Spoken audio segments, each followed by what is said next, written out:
Excellency the President,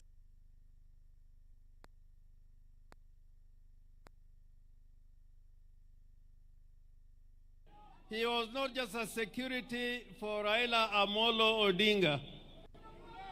George was a freedom fighter, and you have been shown the veterans who were arrested at that time and taken to committee for nearly a year. I am proud to say today that I acted for them when they were charged with murder. For 9 months, they were in committee. I've been to committee myself. It is not a hotel. And the reason why they were arrested was because at Central Park, a policeman, special branch, was killed at the Central Park near the Serena Hotel. And this policeman made the mistake because he was not in uniform. And people saw him draw a gun. So the crowd jumped on him, and he was literally pulled apart and died a very painful death at Central Park. Now, instead of doing proper investigations, what the police did was to look at the people who attended that rally, and they were looking at people who were generally with Raila Amolo Odinga or Jaramogi at that time, and that is why they were arbitrarily arrested. Even my own driver, who is here, Michael Kuma, was also arrested. There's a man I've known for years in the street, known as Dod Kenyatta. He was there. Lumumba Owade, who had just spoken, was there. There were nearly 9 of them. Your Excellency, what helped that case was there was a policeman who recorded his statement in English. And then when we went to court, after he had been sworn to say the truth and nothing but the truth, when he was shown the statement and asked which language he was going to speak in, and he said he is going to speak in Swahili. Unfortunately, his statement was in English. So when I started asking him questions in English, the judge then, Okubasu, insisted that he must answer in English, that there cannot be a policeman who was a superintendent of police who did not understand the English language. So every time I put him a question and read his statement, all the time he was saying, hiyo si mambo yangu, mimi sikusema hiyo. So ujinga ya huyo polisi ndio ilifanya hawa wenzetu wakatoka katika jela. They were found innocent, but the worst thing is that they were charged with murder. And this man, Oduor, would have been hanged. And it was not just one day. Lumumba here, after 8 months, again he was arrested in Bungoma, and they said they had killed the son of the former member for Ebuye, Honorable Sambu. And I used to go to Bungoma every day, very early in the morning from Nairobi. 5 of them were charged during a by-election. Most of those young men died. The veterans who were taken to committee, nearly 3 of them are dead. But what am I trying to say? And you have said it before at one time, that the weaponization of the criminal justice system should stop. The police should not be used to make up trumped-up charges. This young man at that time, he was in prison for 9 months on trumped-up charges because he was a freedom fighter, and that's why he was being arrested and charged with the offense of murder.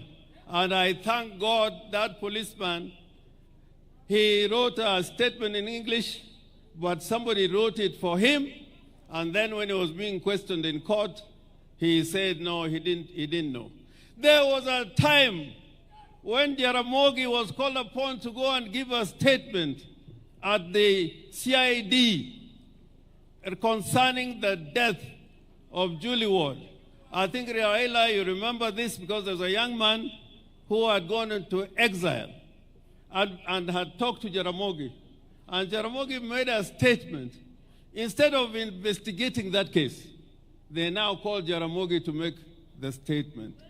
And it was not an easy time at that time. So what I'm trying to say, let us build a society which is based on the Constitution and the rule of law. We can say many things.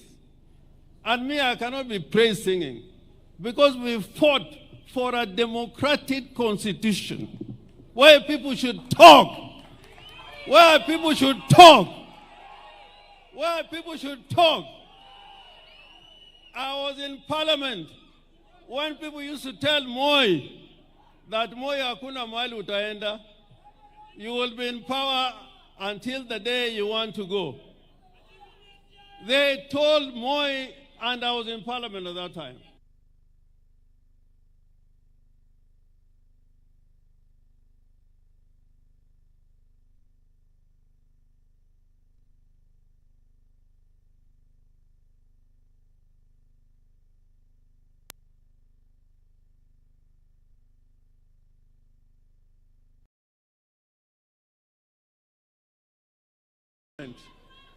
To keep. And if you keep on, song praising all the time, we will not have a country. So I urge you, tell your leaders the truth. Tell your leaders the truth. And know that even when, President, when you came here the first time, I was the only one who was here. I was the only one. I was here because I was convinced that institutions must work. A lot of, even Otiende here said he cannot come. I tried to persuade him. I was here alone with you because I don't praise, song praise. I believe that you're the president and we are going to talk. So this country will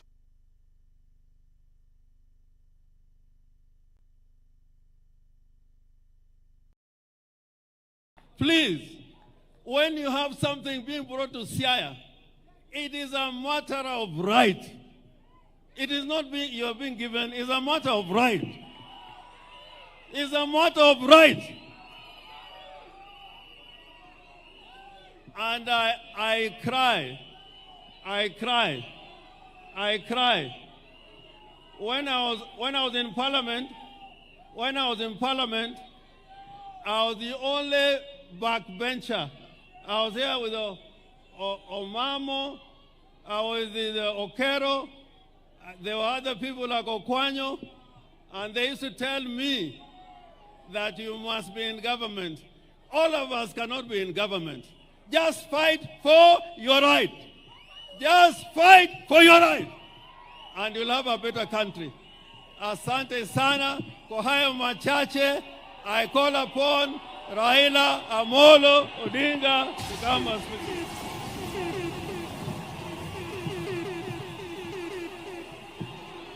Hallelujah.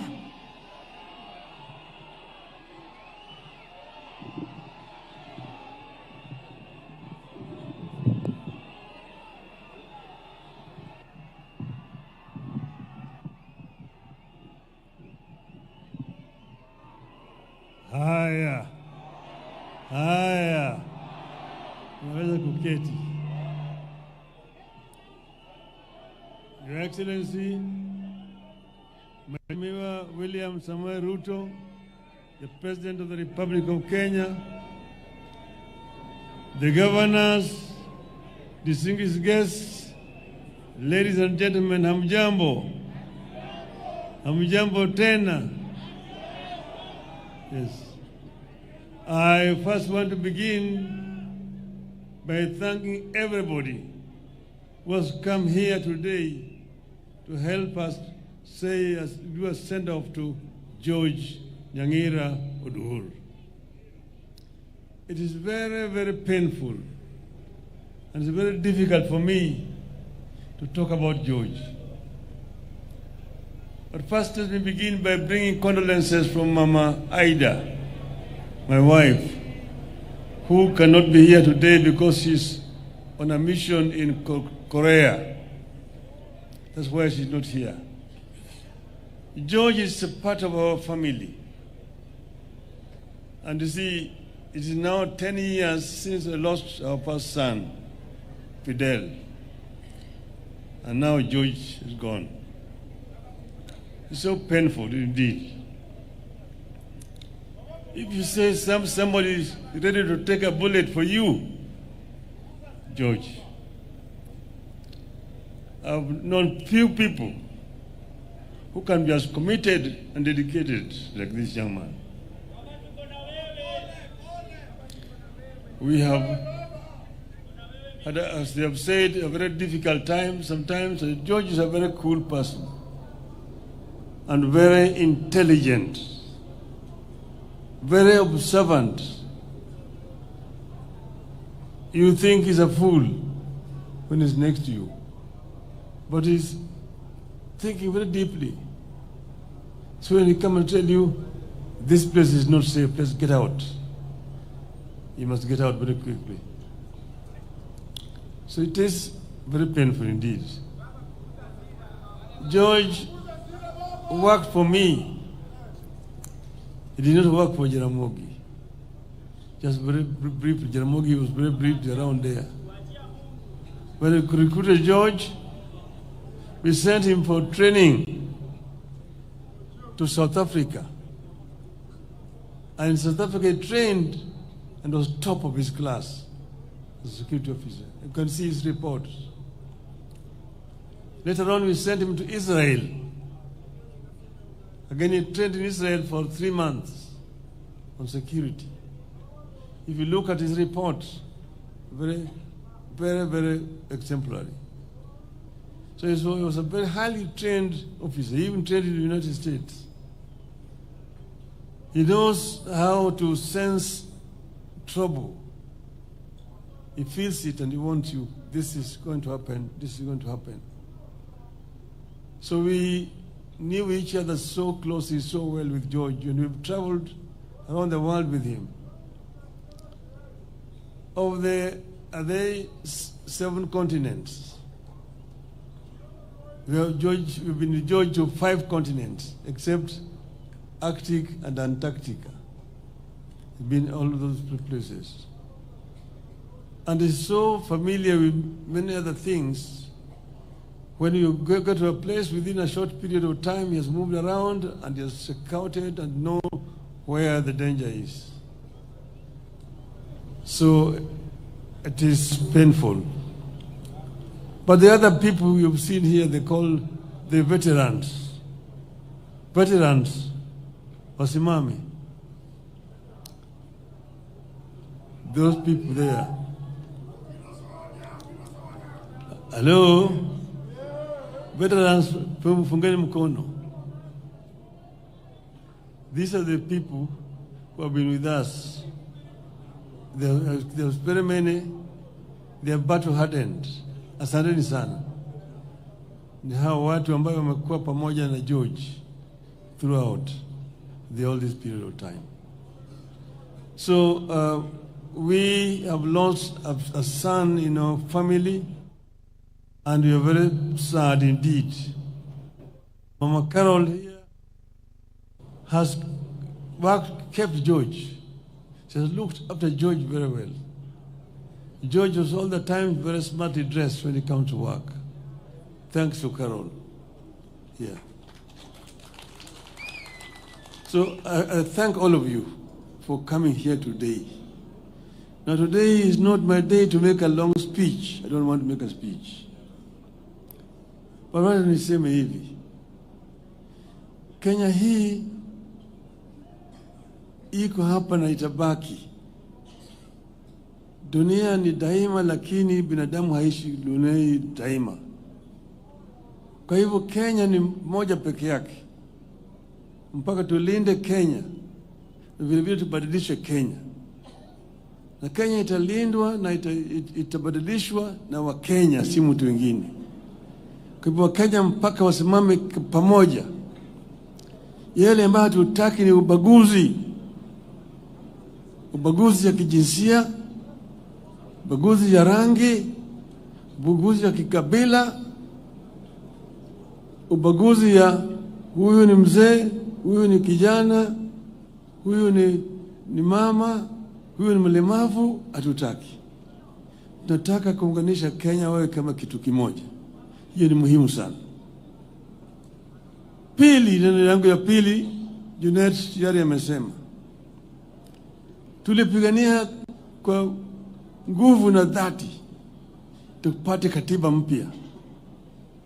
Kuna watu wengi ambao walikuwa hawataki katiba mpya. Sana sana walikuwa napinga sana mambo ya ugatuzi. Ugatuzi. Mmoja akatuambia ati watu wengine wanaitwa governors. To govern what? Kwa hivyo ugatuzi ilikuwa na maadui wengi zaidi. Ndio sababu kuna zingine ambayo hatukuweka. Kuna zingine ambazo ziko katika ile bomas ya kwanza draft, lakini haziko katika hii katiba ambayo tuko nayo sasa siku leo. Hii katiba is still work in progress. Lakini ugatuzi ilikuwa muhimu zaidi. But devolution is not working, but devolution is still not working properly. If devolution were allowed to work properly, you will see the fruits of devolution. Go to Germany and see how a devolved system works. Very, very efficient indeed. You know, we did not, for example, devolve education. But in most of devolved systems, education is devolved up to secondary school. The reason why we did not devolve devolution was because of NAT. NAT walipinga wakasema ati NAT itakufa kama devolution education is devolved. Tutamobilize walimu kupinga hii katiba. That's why we did not devolve education. But even if it's not devolved, Mr. President, it can be delegated. Some functions can be delegated. See, that's not really there. They opposed the devolution of education system. But even the other one, infrastructure. Your Excellency, I'm the one who was Minister for Roads and Public Works, came up and created these agencies, Kenha, Kura, and Kera. Because of the bureaucracy at that time, things were so centralized under the Minister of Education, the permanent secretary is the accounting officer. Things were very inefficient, were not working. So with the World Bank, we worked together and created these agencies. But that was under a unitary system of government. With a devolved government, there's no need for Kura and Kera. Kura and Kera should be under the counties. It does not make any sense that somebody is sitting in Nairobi and has got roads in Mombasa town.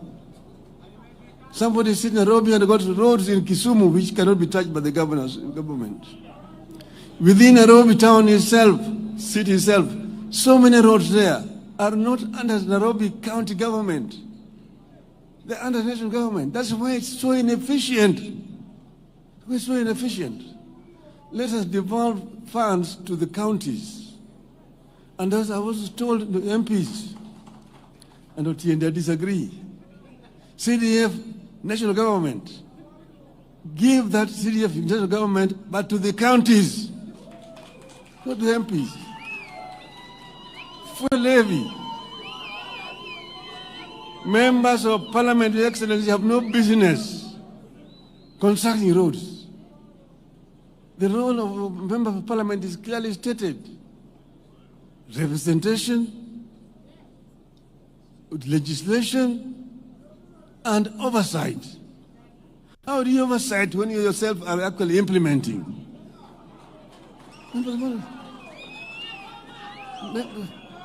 those funds should go to the counties. And if the governors mess up with those things, then we deal with the governors themselves. But they don't tie the hands of governors. And then MPs go and say, mimi ndio nimejenga barabara hii, pindi nimejenga barabara hii, nimejenga shule hii, nimejenga hospitali hii, governor hajafanya chochote. Because the governor has not been given the money. Give the money to the governors. Let devolution work properly. And that's why I say that if they don't do it, we'll make it an election subject. Members of Parliament. So that members of Parliament should allow to do their work and then do oversight, which is your constitutional duty. That is what I wanted to say today. I don't want to make a long speech. My brother, Mheshimiwa Rais wa Jamhuri ya Kenya, karibu, ongea na watu wako.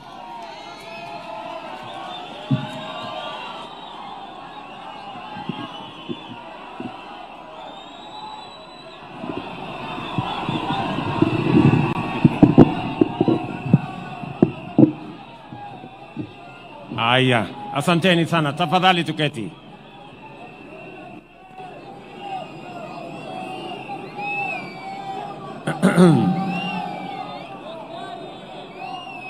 Mama Karen, mjane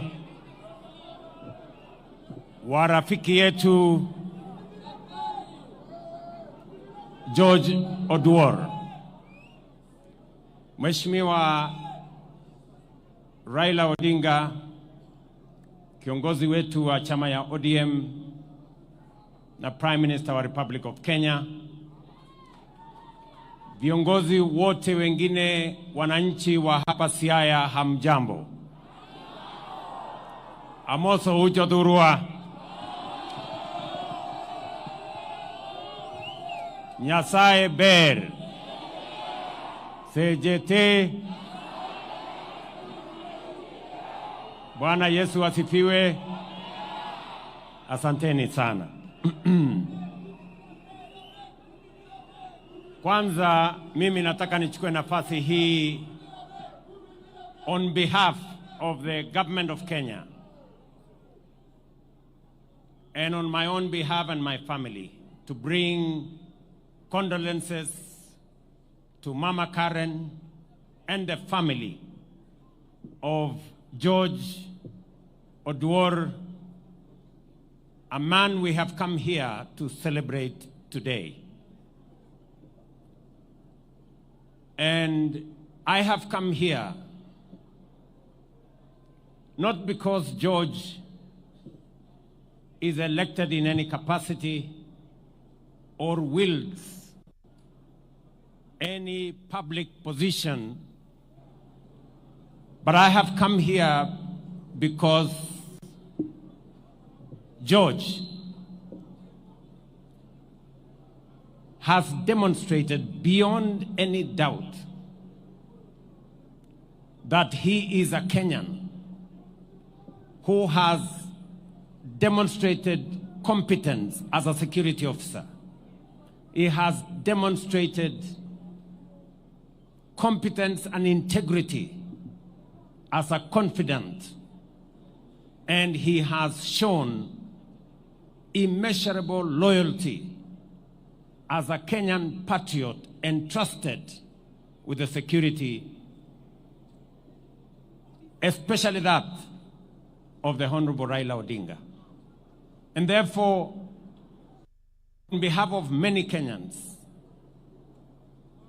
we have come here to celebrate a man, a competent police officer, a confidant with great integrity, and a loyal patriot as a security officer of the Republic of Kenya. And George, though being a very humble security officer, and because I believe very strongly in the bottom-up principle, that's why I have come here, to celebrate this humble person who has demonstrated great loyalty, integrity, and competence. So, to the family, Mama Karen, tumekuja hapa kumwenzi huyu shujaa, mtu ambaye alijitolea. It is very difficult when I saw the comments of our Prime Minister about George, that he was a person you can entrust with many things, including money. You know how difficult it is to trust people with money. This is one person that Prime Minister could trust with many things, including money. And therefore, we have come here to celebrate a man of integrity, a competent police and security officer, and a man we all celebrate. Allow me to use this occasion of George, because I also came to know George as a member of ODM then. And we were in many places together. And somebody said here, I benefited also from his security services, and that is true. Whenever we went to situations as members of ODM that time, George was on hand, and many of the people I have seen here, including Lumumba, who I thought was a security officer, I now know that he is an elected MCA. And allow me to use this occasion to thank my elder brother, the Honorable Raila Amolo Odinga.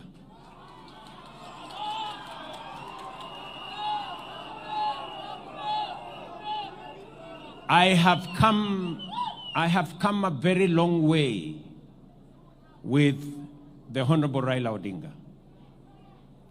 And I want to stand here today and to say, I did not know that the man I stood by and gave my all at a moment in my life, we would eventually become competitors, and that he would eventually come and anchor my leadership. And so, the Honorable Prime Minister, I want to tell you, I am truly grateful that just the same way I stood with you when you needed a man to stand with you, you have equally come to stand with me when I needed a man to stand with me. I am truly grateful. And I want to say this for the avoidance of any doubt, that when Baba here came to stand with me, it was not about him. It was not about his interests. It was not about parochial or sectarian or narrow interest. It was about the greater interest of Kenya. And history is going to judge the Honorable Raila Odinga fairly, that whenever there is an opportunity to stand for the nation, he has always stood for the nation. The Honorable Raila Odinga, I am very, very proud that our paths crossed and we have come this journey together. Let me say this to all of us. In this journey of nation building, everybody has a contribution to make in different ways. I am happy that today I am the leader of this broad-based government that I agreed with my brother Raila Odinga. And broad-based is not about the interests of any one of us. It's not about the interest of Baba here or my personal interest. It's about the interest of 45, 50 million Kenyans. And I will say this without any fear of contradiction, that because of our coming together, because of forging this relationship that has stabilized the country, that has created inclusivity, eliminated the things that divide us, and the negative ethnicity that threatens our country, today we can proudly say our economy is stable. The dollar, which was at 160, is now at 129 shillings. Inflation, which was at 9.6%, is now at 3.5%, because we have come together and we are working together. I can proudly say, without fear of any contradiction, that whether it is our electricity, and I am very proud of what Oduor Ndori has said. Today, we have resources spread around Kenya. This Siaya alone has 1.2 billion shillings to connect close to 15,000 new households. Something that has not happened before. It has happened under broad-based. Because we are conscious about leaving no part of Kenya behind. I am very proud that in the last 2 weeks, we have released, for the first time, 60 billion shillings to our roads. 4.6 billion has come to this region. And the 9 roads in this Siaya, all the contractors will now go back, because we have done what we have done together. And because we have put the country ahead of Raila's interests, of William Ruto's interests. And that is the moment that this country needs. That is the moment that this country needs. We can have the best constitution. We can have the best election. But if we don't have the right psyche and the unity of purpose, ethnicity, division can. And therefore, I want to say to you, my brother Raila Odinga, that what you have done is what has enabled me even to do what we are doing in our housing, our markets, our infrastructure. And I want to say that our nation, Kenya, has consistently been undermined by division that undermines the national interest. And there is absolutely every reason for us to find it in ourselves how to forge unity for purposes of the nation. Kwa hivyo mimi nataka niseme leo nimekuja hapa kuungana na familia ya ndugu yangu Raila Amolo Odinga. Huyu George ni mtu ambaye alitusaidia, hata na mimi nilifaidika wakati tulikuwa pamoja katika ODM. Na nimesikia Sifuna anaongea na nguvu. Wakati unaongea mambo yangu Sifuna, ujue mimi ndio mwanzilishi wa ODM. So unaenda polepole kidogo. Yes. Sisi ndio tulianza hii kitu. Ama namna gani? Na unajua ukinisukuma sana nitaitisha mkutano ya founder members ya ODM. Si ndio? Na unajua tukiitisha hiyo mkutano tunaweza kufanyia discipline sisi ambao tulianza chama. Si ndio? So tuendeni mosmos. Ile kitu mimi nataka niwaambie ni kwamba vile ndugu zangu wameongea hapo mbeleni, sio lazima sisi wote tuwe katika ndani ya serikali. Ni kweli. Lakini nani alisema kuna watu wamechaguliwa wawe wanakaa tu nje ya serikali all the time? Kuna mtu alisema kuna watu wamepangiwa kukaa nje ya serikali miaka yote? Hapana. And that is why, tuambiane ukweli, that is why baba na mimi tuliketi chini tukasema it is time for us to work on a formula that brings inclusivity and brings all of us to appreciate that it is not necessary for one to get out for one to be in. Sio lazima mtu atoke ndani ya serikali ndio mwingine aingie. Na ndio tulikataa ile maneno ya wale walikuwa wanatupangia mambo ya shares. Kusema kuna watu permanently wanafaa kukaa nje, ni kupaguliwa miaka yote.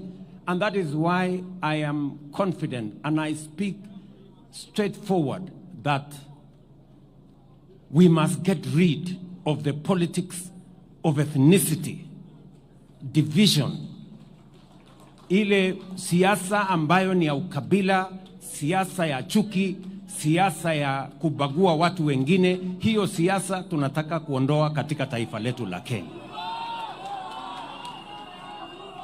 Na inawezekana my friends, inawezekana sisi wote tuchangie katika kuendesha serikali ya Kenya. Inawezekana. That is why that's what broad-based has taught us. It has taught us that we can be together, that others must not be out for others to be in. We can all be there. Sasa niwaulize, simzee baba yetu hapo Oduor ameongea. Amesema anataka watu wa hapa share yao. Na hiyo share yao sio share ya watu wengine. Kila mtu atapata share yake. Therefore, it is possible for us, watu ya bara wapate share yao, watu ya mlima wapate share yao, watu ya bonde wapate share yao, watu wa hapa wapate share yao. It is possible for us to have a nation where all of us partake of the national resources and national development. And we must get rid, and I agree with Junet, we must get rid of the past formulas that skews development to one part and against other parts. We must do it right. And that is why hata huyu chairman wetu sasa wa budget, huyu mungwana Atandi, mimi namwambia Atandi, hata kama wewe sasa ndio utapanga mambo ya budget, uhakikishe na sitakuruhusu ubague mtu yeyote. Upange vizuri, kila mtu apate haki yake. That's what we want. Tunaelewana jameni? So mnasema tupange pamoja. So tuendelee namna hiyo, tushirikiane namna hiyo, tupangane pamoja. Na katika hii harakati baba amesema ya kwamba lazima tupange mambo ya devolution ikae vile tulikuwa tumeikusudia. Kumekuwa na msukumano na mvutano. Even as we talk today, National Assembly na county governments wamepelekana kotini kwa sababu ya kuvutana. We must have a conversation as to where are the limits, so that we can allow Parliament to do what it's supposed to do, allow governors and county governments to do what they are supposed to do, so that we can move the country forward together. So tunataka tushirikiane hivyo, tufanye kazi pamoja, na mimi niko tayari kushirikiana na sisi wote, na mimi naamini ya kwamba kati ya team ambayo mimi naongoza na ile team baba anaongoza, we are going to make this country great. And united together, sisi tumesema kama ni kazi ya barabara. I have just said here, and John Mbadi is my minister, that out of the 60 billion we have raised, for the first time, this region is getting almost 5 billion shillings. And it is because they have few roads. We are going to build that into the future. And we cannot deny, we will be living in denial if we don't correct the mistakes of the past by making sure that we balance the country and balance the development of the country.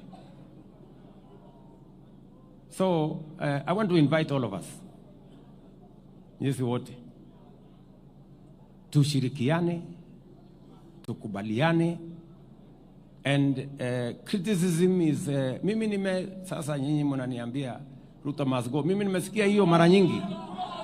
Kulikuwa na Moi must go, kulikuwa na mwingine must go, kulikuwa na mwingine must go. Hii must go ni wimbo tu ya kawaida, there is no problem. Ndio shida iko wapi?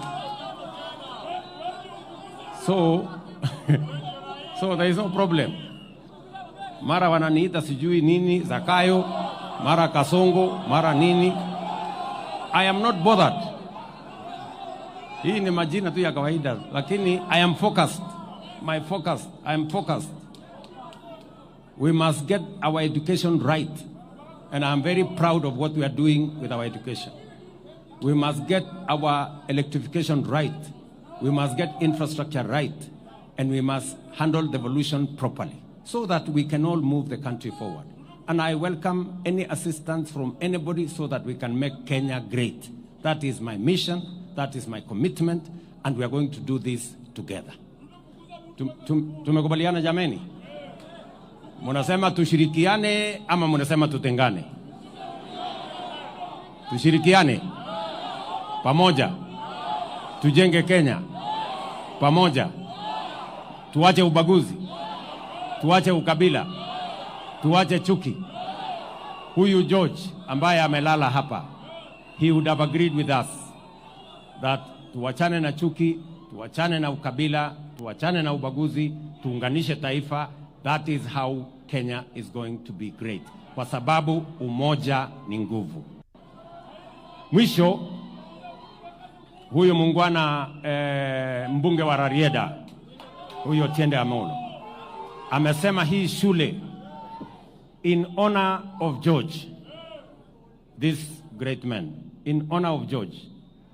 Huyu mbunge wenu amesema tusaidie kujenga hii shule, and I am committing 20 million shillings to elevate this school in honor of this great man. Wewe Otiende Amolo utanifuatana na mimi, next week nitakuandikia kachek ya kuendesha hiyo shule. So tushirikiane hivyo, na kuna mambo mengine mengi ambayo yametaja. Kuna maneno ya hostels, kuna maneno yale mengine ya soko, kuna maneno ya affordable housing. If I had time, I would elaborate, but that is all in our plan. Kwa hivyo, asanteni sana. Nyasaye okwedu. Mungu wabariki. Thank you.